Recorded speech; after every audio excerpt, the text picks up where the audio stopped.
Hi guys! For today's video ay magre-repair naman ako ng lalagyan ng first aid kit ng Mercedes-Benz.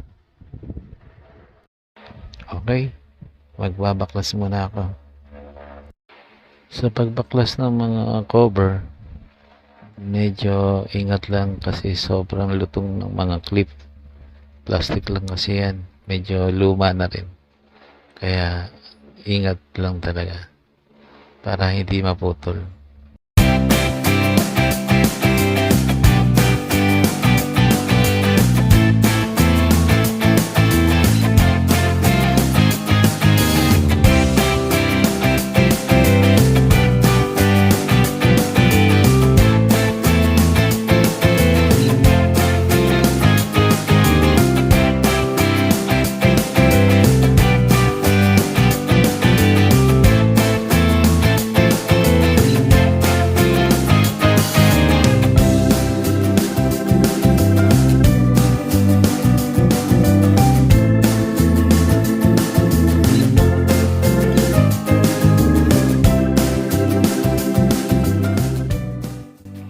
Ito yung mga tools na gagamitin ko.